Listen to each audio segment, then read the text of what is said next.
Hey, welcome back to our fourth video. In this video, we're going to talk about how to create a YouTube account if you do not already have one, and then how to set up Streamlabs OBS to connect directly to that YouTube account.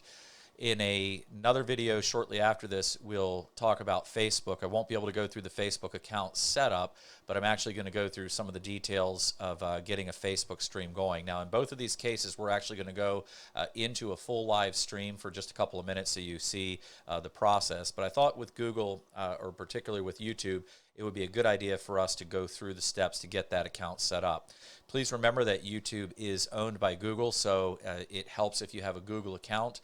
If not, you can set it up with your email address that you already have. Also, if you're going to be doing this for a church, you have a choice as to whether you're going to set up the account page that's going to be used for live stream under your name or the church's name. That's really up to you and to how you want to handle those things moving forward. So when we go to YouTube, we're going to see this normal page here, and one thing I do want to say right up front is if you are setting up a YouTube page, you do need to remember that ads can be inserted into your videos once those videos are recorded after your live stream. They won't interrupt your live streaming, but once those videos go up after your live stream, if you want to leave them online, viewers may be viewing those, but there will be ads that sometimes will drop into those. You do not, as a YouTube creator, have any say over what those ads are. Now, typically the ads will, over time, target what the audience of the video is. So it's very important that you make sure that your YouTube channel, whether it's your personal one or one that the church has for its own purposes, is set up as a religious or a nonprofit organization. That'll help to make sure that the ads are at least less offensive in the long run. Another thing, if your church is going to be using YouTube in order to do your live streaming, whether you're using Facebook as well or not, but particularly with YouTube, YouTube has something that is called the Digital Millennial Copyrights Act 3 Strikes Rule. What this means is if you have background music playing in your videos, those can be videos that you have uploaded or they can be your live streams that are later recorded and left on YouTube, you may eventually receive one of these DMCA takedown notices. And YouTube will give you 3 strikes, and after that, your YouTube channel will no longer be able to send out video. Now, some people try to get around this by simply setting up a new YouTube account. However, please remember we're dealing with Google. They have a great ability to deal with IPs and other things to track and see where this video is coming from. Best thing to do is do not include audio of music in your live streams. You'll notice that I've even done that. We're going to be much more careful from here on out. The second thing that you should consider is if your church can afford it and you already have a CCLI license, go and upgrade to the live stream.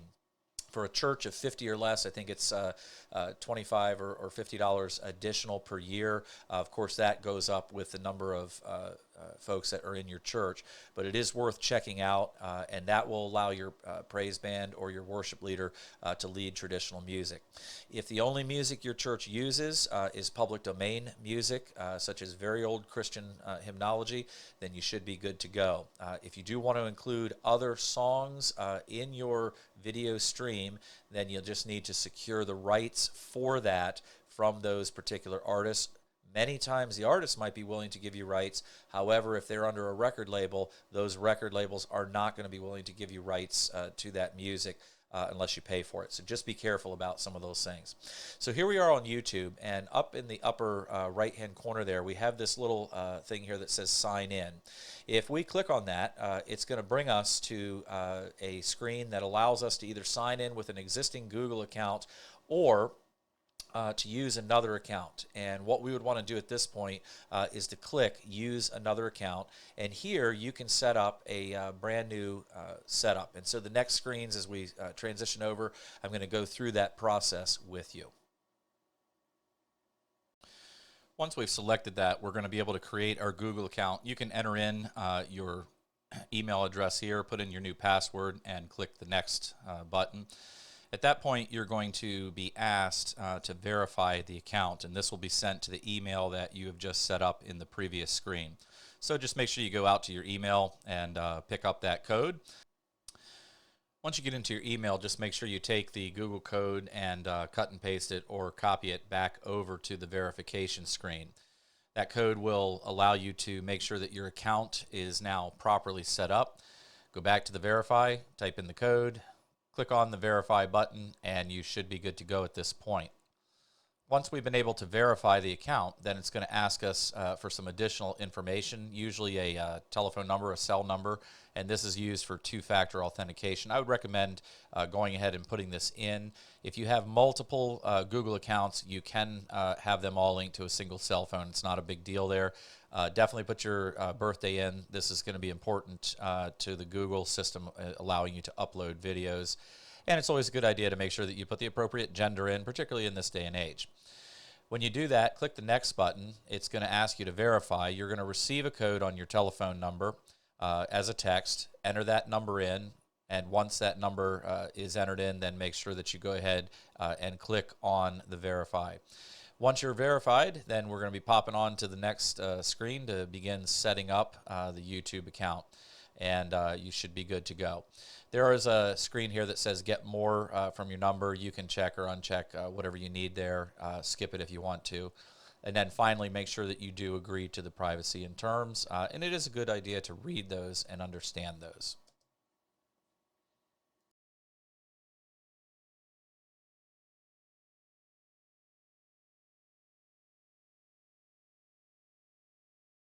Upper right hand corner, click on your name there and then click create a channel. And once you do that, you're going to be brought to the getting started screen.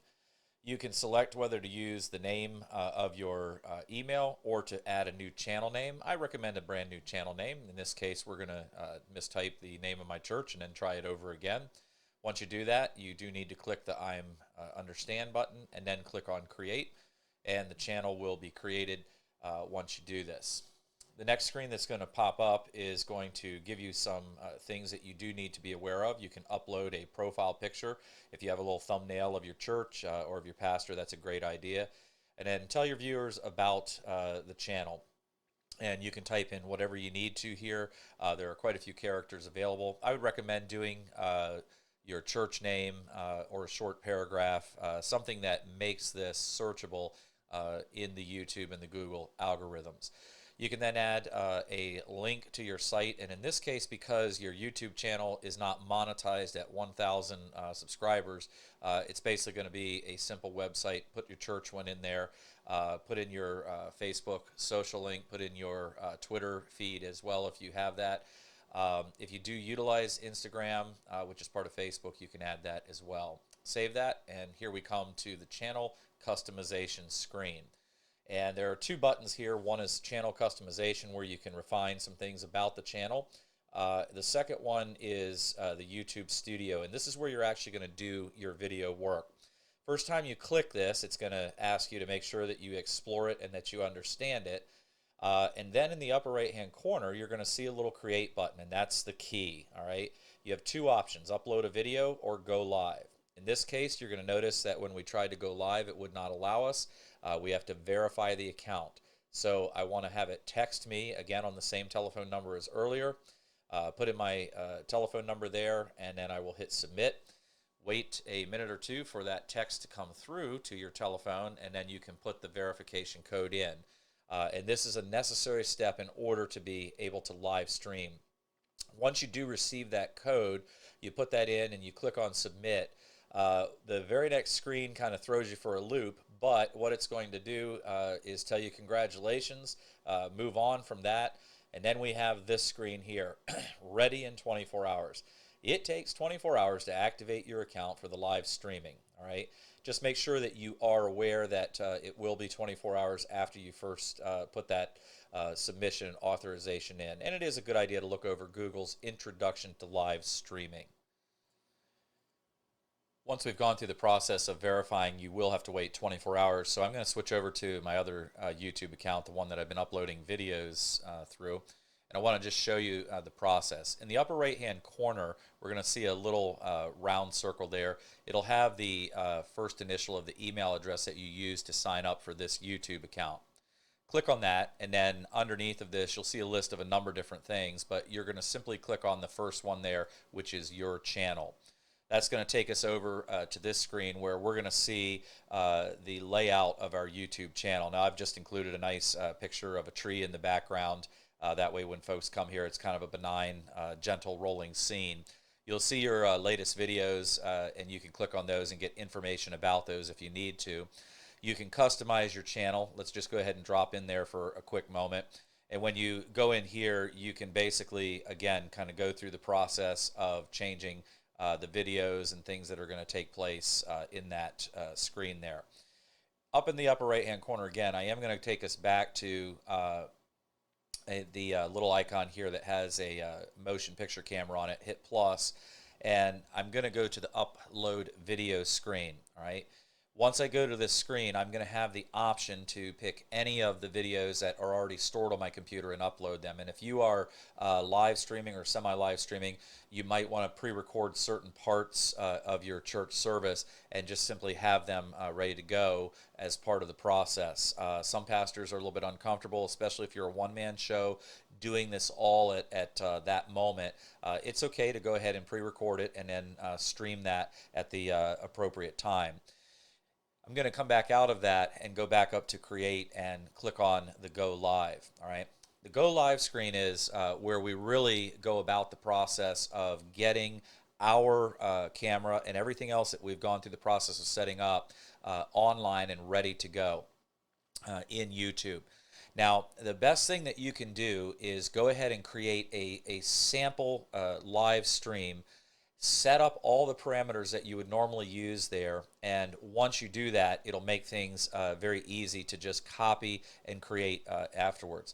However, in this case, I'm going to click on the new stream so that you see the process of what happens as you begin the YouTube experience for the first time. Up at the top, we're going to have create a title, all right, and I'm just going to call this test stream. We're going to decide whether to make that public or private, and you can choose what you want to do. I actually think it's a good idea, even on your test streams, to go ahead and make those public so that you can have someone else in the church or your household taking a look at those at that time. Add a description, and this we'll just call church service. Make that description as descriptive as possible, because this will be used later on in the YouTube search algorithms to help people get to your website.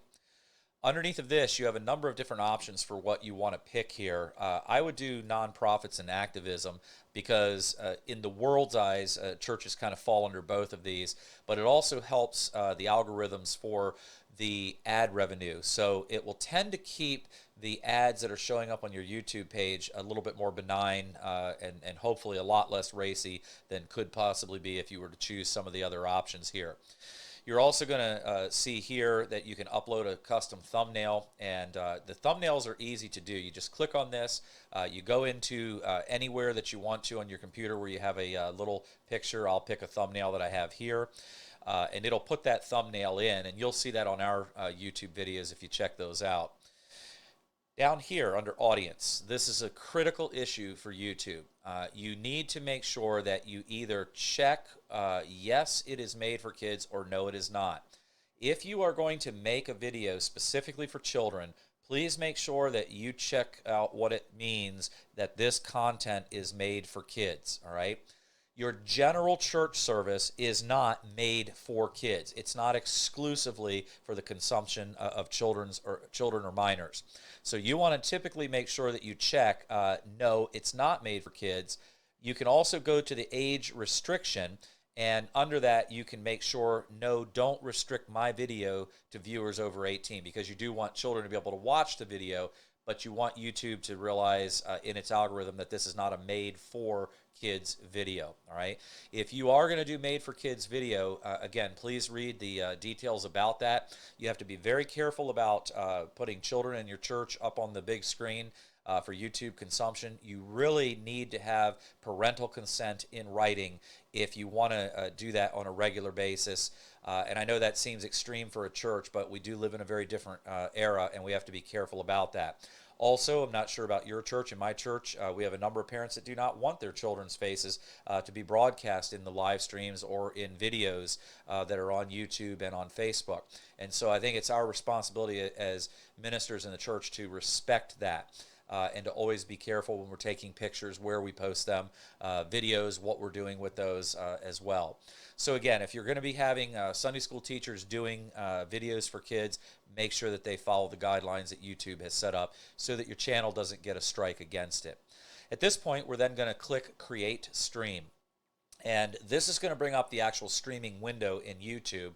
When this window comes up, the YouTube stream is not yet live, okay? Now, I'm actually going to have to make some changes in my Streamlabs OBS, which is what I'm recording this in right now. But when I do that, I'm going to have as my goal to actually take this stream live and to make it on YouTube live at this particular moment. It's about 1:15 in the afternoon on Wednesday the 25th. Nonetheless, in this, you're going to see that you have a stream key and some of the other things. And I like the fact that YouTube will actually put this up and you won't be able to see it. I'm going to copy that, and then I'm going to come over to my settings here in OBS. I'm going to go click on Stream under Settings. I'm going to click on Streaming Services. I'm going to click on YouTube/YouTube Gaming, and I'm going to then put my stream key in that window. Once I do that and I click Done, all right, and that's kind of been done behind the scenes. You can go back to my previous video to see how to do that. Then I have the option in Streamlabs OBS to take this particular video live, which I'll go ahead and click that right at this moment. Once I go live, all right, over in the YouTube window, we're going to begin to see over here in just a moment or two that the Connect Streaming Software to Start preview will actually come live and begin to display some content. In the meantime, you can change or edit anything that you want on this screen. Leave the stream key and other things alone. Now, over here you'll see this little window has come up. So I have Streamlabs OBS running. I have now gone online by clicking Go Live. I am in YouTube. I see that the preview is running. Up in the right-hand corner, I now then have the blue Go Live button. And if I click that, we are actually going to be live streaming on the internet on YouTube. So I'm going to let that run for just a moment, and we'll make the live stream a reality. That'll be a second video that kind of shows up in my stream. But what we've basically done is gone from beginning to ending with the process of setting up a YouTube account, making sure that it's verified, waiting the 24 hours, going in, kind of checking out what happens when I create content. I can upload a pre-recorded video, or I can go live. Once I go live, I'll be dropped into this screen, have the ability to see the test feed from my local computer, make any edits that I want to for the title, the category, etc., and then up here click Go Live. Once I have finished broadcasting, at that point what I will do is in my OBS software, I will go down and I will click on End Stream. Once you have finished going live, you're going to be presented with a little screen afterwards that basically asks you if you want to discard or save the video, somewhat similar to the way that Facebook handles this. And you can just do the normal process of save. You'll then be dropped into a little screen here that says Video Details. And on the Video Details page, you can make some changes here if you want to. You can change the title, make it a little bit more specific. You can change a description. One thing that we usually do is I'll put in join Pastor Matt and the Christ followers at Charity Baptist as we, and then I'll lay out what we're going to study and where we're going to be in the Bible that particular week. I could change the thumbnail if I wanted to also. I can also add tags. Tags can be one word or up to short phrases that you add that make the YouTube search algorithms find your video a little bit more quickly. So if you were preaching on love, you might put in love. If you were preaching on 1 Corinthians, you might put 1 Corinthians. If you were talking about Paul, you might want to put in Paul.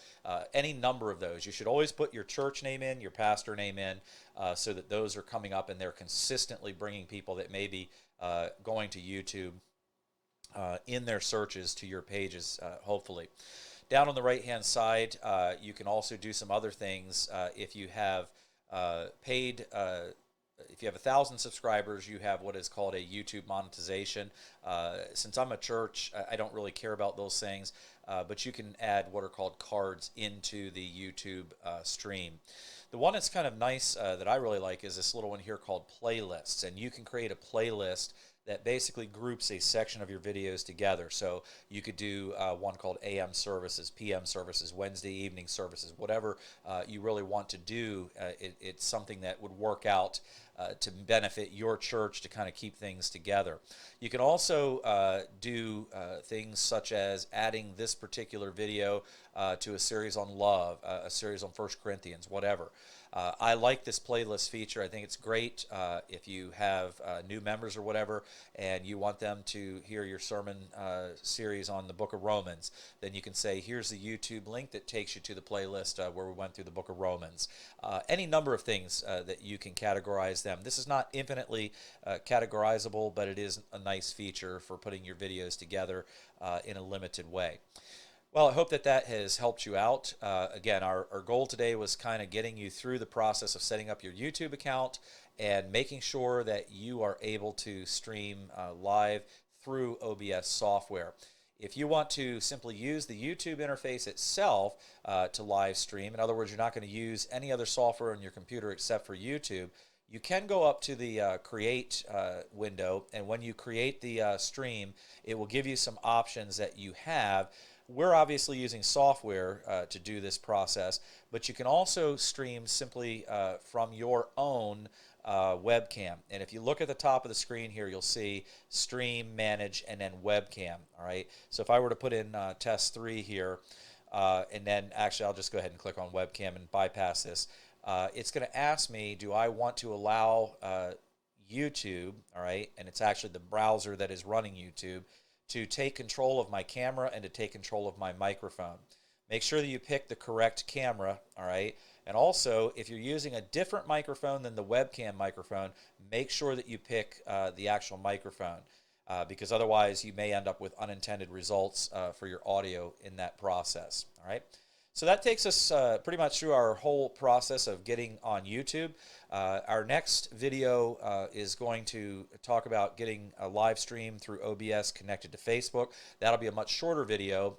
Reason being, Facebook makes this a little bit easier because we can completely and fully automate the process to a point. All right, and then the video that I'm going to make after that, I'm going to talk about Caster and Restream, and I will be demonstrating how to do this through Caster. Caster and Restream let you use OBS software and point your OBS software to Caster or to Restream.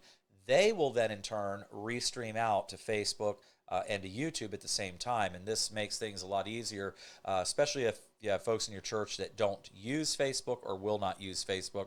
Many times they will use YouTube.